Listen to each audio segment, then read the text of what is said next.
Well, good evening, YouTube. I just thought I'd go ahead and talk to you guys tonight about, it's tonight for me.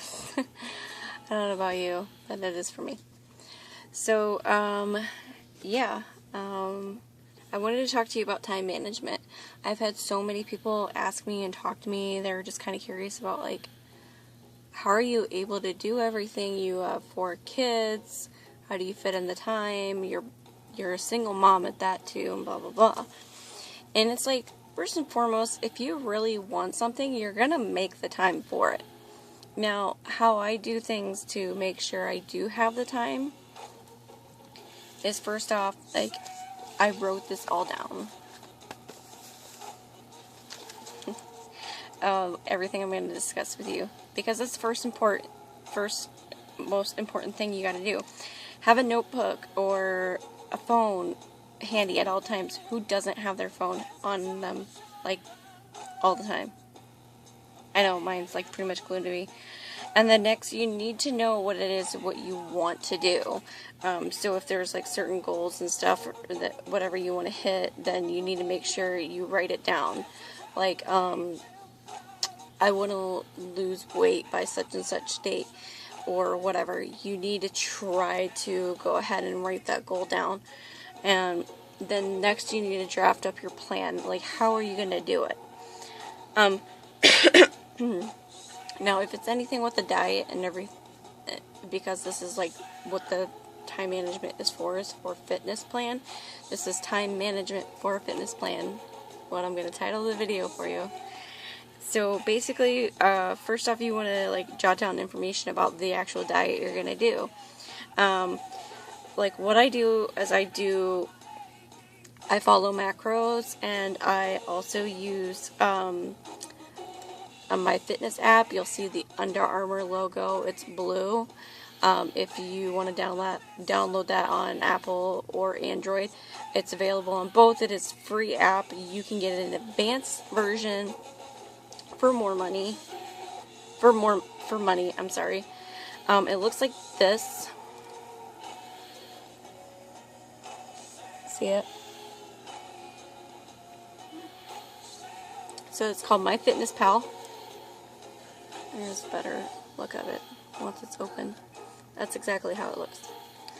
So what you do is you go ahead and start putting in your profile, and then you'll see like the little add button. And let's see, you want to add food. You add breakfast, lunch, dinner, snacks.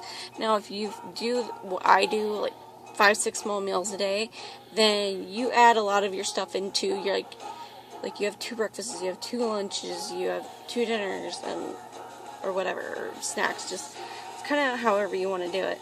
Now you can put in your own calorie intake and stuff and get all that done if you want. You can even find a macro calculator. Go ahead and figure all that out for your goal settings too as well. If you go on the left hand side and hit that, you'll see the little pie chart. It says nutrition. And mine is already set on macros, but you can see. Okay, I'll just tell you. It says calories, nutrients, macros. So macros, if you know what that is, it's what you intake for carbs, fats, and proteins. And so you can follow the whole thing of IIFYM if it fits your macros. Then you can do that and see that way you can go ahead and not just have healthy food, but you can have whatever you want as long as it fits in that pie chart. And also, like, there's a certain goal percentage and stuff that I hit, and I also know what my macros are exactly that I have to hit for each certain one too. You kind of want to go a little bit strict at first, and then you can kind of go from there after you do it for a little while, just to make sure you're kind of used to it with everything.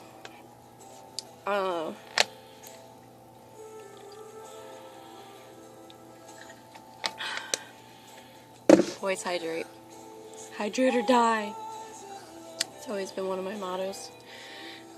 The next thing you want to put together is like your workouts.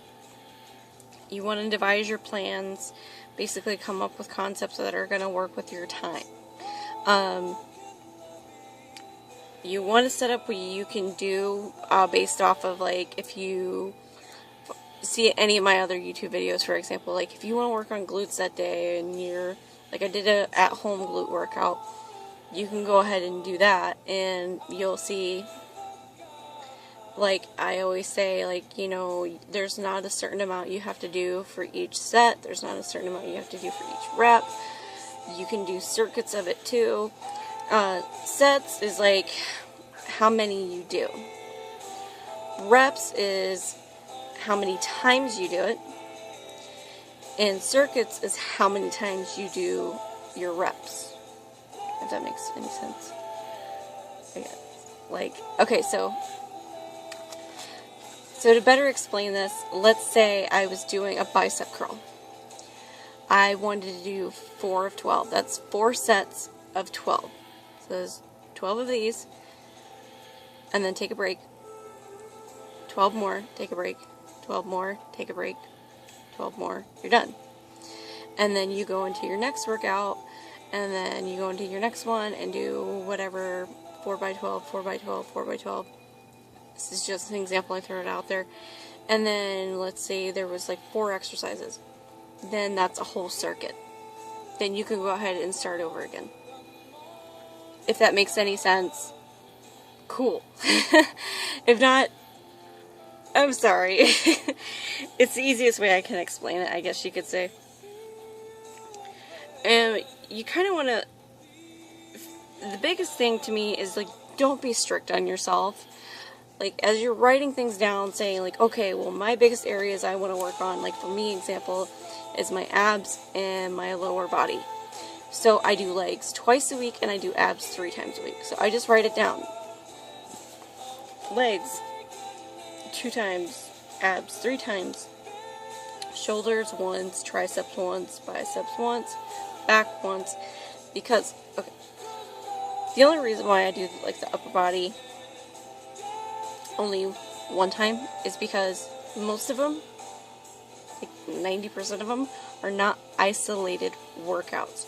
You're going to work that whole area as it is. So, like, for example, if you're doing a lat pull down, with you sitting on the bench and you're pulling down the bar, you are using not your back as your main focus, but you're using your biceps to pull it down too.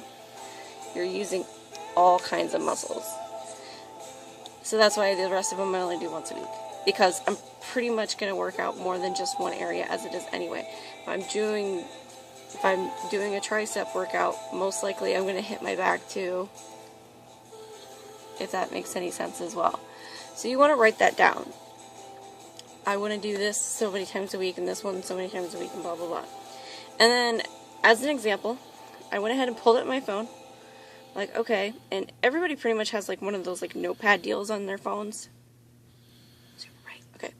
So I write down Monday abs, Tuesday legs, hamstrings, and glutes is my focus on that one. Wednesday back and abs. I always like to do 2 different areas of the body per workout, because that way you can do 1 or 2 different workouts for like your abs, and then do 1 or 2 workouts for your back. That way you can kind of go back and forth a little bit. It's a lot easier on the body. And then, okay, so, and then I noticed, okay, well, none of these days I gave myself a break. So what do? You take one off. Like today I was going to do abs. I'm like, you know what? I think I'm going to go ahead and take this day off. Like literally yesterday I did shoulders and biceps, and I did a lot of cardio. And I'm still pretty sore, and even though if abs was going to be my only focus and I would have done them at home, I was like, that's a part of time management. If you really can't fit it in that day, you don't have to do it. Just make sure you watch it for the rest of the week. But, like, let's say something happens on Thursday and I can't do triceps and biceps, then I just gotta wiggle it in to either Friday or Saturday. And like I said, these upper body workouts, they're not always isolated. You're pretty much going to work that part as you've already done. Is like if I already did back on Wednesday anyway. So anyway, hope that makes sense too. Because I would show you this, but obviously glow on glow. It's really hard. And you could always edit it too any way you want. Like, say for example, I was going to do, let's say I decided I was going to do back and abs tomorrow instead. And then I was like, well, my poor babe. So let's say, for example, I go tomorrow, I'm just like, sorry. I was just like, you know, my upper body still hurts from the other day, blah, blah, blah. I don't want to do my back right now. I'm afraid I'm going to hurt myself. Give yourself that break. Your body's already telling you you're really sore in that area. Don't ever feel like you're a wuss if you don't do it. You are not. You're actually like keeping yourself from injury and possibly serious injury. There's been a couple times where I gave myself a scare because I really hurt myself because I was like, you know, I'm not that sore. It's not that bad. And then I made it worse. So you got to really just watch that. Be super, super careful. Make sure you're hydrated.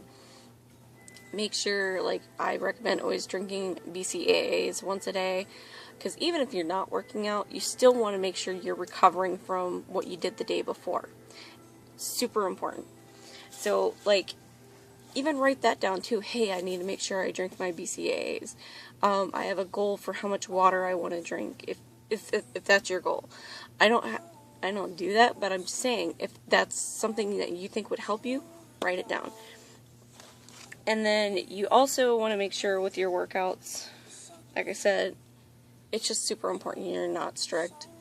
Maneuver it however which way you want. You don't have to do it for a certain amount of time. You don't have to do it for a certain time of day. Don't ever say, I'm going to do it from 8 in the morning till 10 in the morning. And then, like, you get all pissy with yourself if, like, you don't hit that goal. If you don't end up hitting, like, a certain amount of time or whatever, but you know you did a really good workout, don't beat yourself up over it. If you're just like, oh, well, I was going to do 8 to 10 and then I didn't get to the gym until 9, but I have to leave by 10. If you still get in a good hour of your workout, it's really not a big deal. And I always stress cardio. It helps with weight loss, but it's not a necessity to do anything more than even 30 minutes. It's not. Because the thing is with cardio is if you do a lot of cardio, and you're going to end up hitting that possible plateau effect once you decide to slow it down. Your body constantly needs to do that much cardio to be able to keep it off. So why waste your time, you know? So I don't do anything more than 15-20 minutes. I basically watch a YouTube video and that's it. I'm done, you know. I try not to push it too hard, but I can definitely tell I pushed it hard. But not to a point where, no, it's not worth it. Oh, and I always recommend too, make sure you do your cardio after you lift, because if you want that strong, lean look without depleting any of that muscle mass you're building, do your cardio after. Unless, like, there's a really good spacious amount of time where, like, you want to do, like, some early morning cardio, and then you decide to lift later on that day, which will happen, you know. I mean, some people do it that way. It's perfectly fine. So go ahead and do it that way, too, if you want. I mean, some people like doing fasted cardio, and then taking a break, eating, and then, you know, an hour, a couple hours later, going back to the gym and a weight lift. I did that before. And there's no scientific proof that doing fasted cardio is any better for you. I personally don't like it because afterwards I feel like I'm starving and I want to eat everything in sight. Not good. Now what I do after my workout is I drink a protein shake and I have a big old thing of fruit. Because nature's candy. You need carbs. And those are the best kinds you can get, is fruit. Whoever made up something that fruit's bad for you because it's sugary, it's natural, pure sugar from real food. It's raw, whole, natural food. It's not going to hurt you. It's actually really good for you. And it feels good to have that sort of like treat right after. Like yesterday I had a big old handful of blueberries that were so good after my workout. It felt so good. Again, with being strict, make sure you do devise how much time you want to set aside for what it is you're doing. Like, I wrote it down. There's so many hours I want to work on schoolwork. There's so many hours for my online courses that I want to work out and this and that.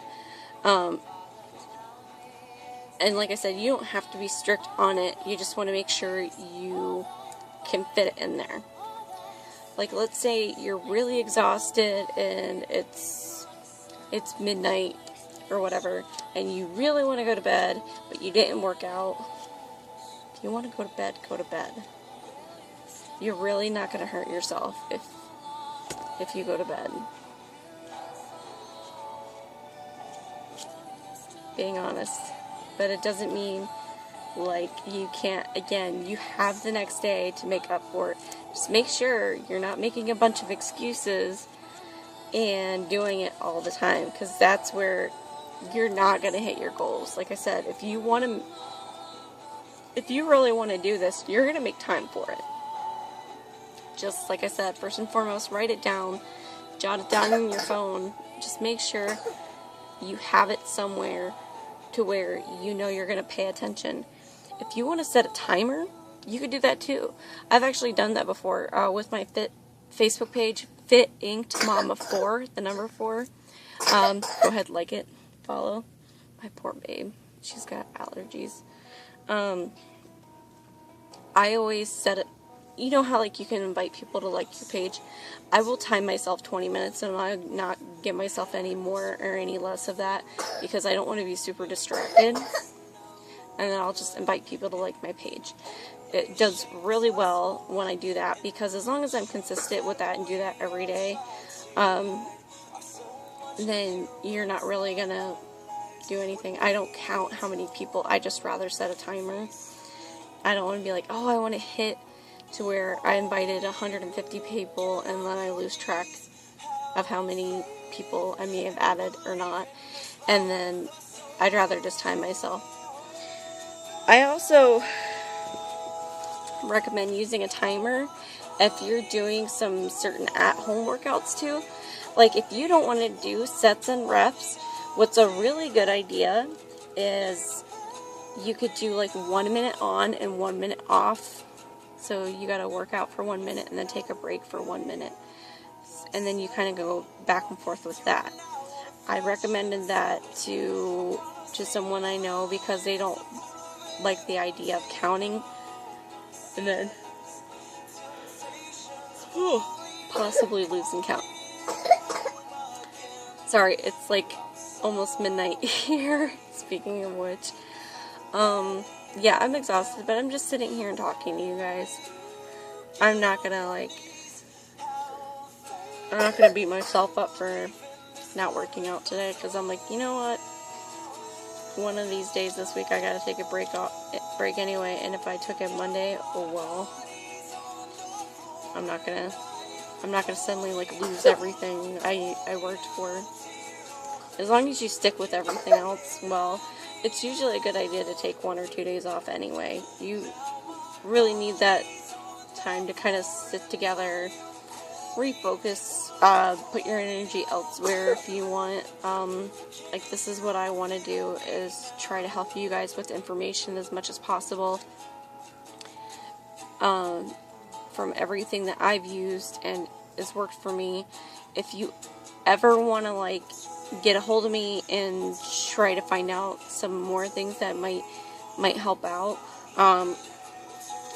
definitely check out my next video too. It's going to be about meal prep strategies. so that way you can go ahead and start documenting for that and how you're going to build that plan up as well. You can, like I said, you can email me too. Same name as my Facebook page, fitinked.mom4, the number 4, at gmail.com. Again, I appreciate you guys. Like, subscribe, comment below what you want to see. I really appreciate you. I do, I promise. Thanks so much. Have a good night.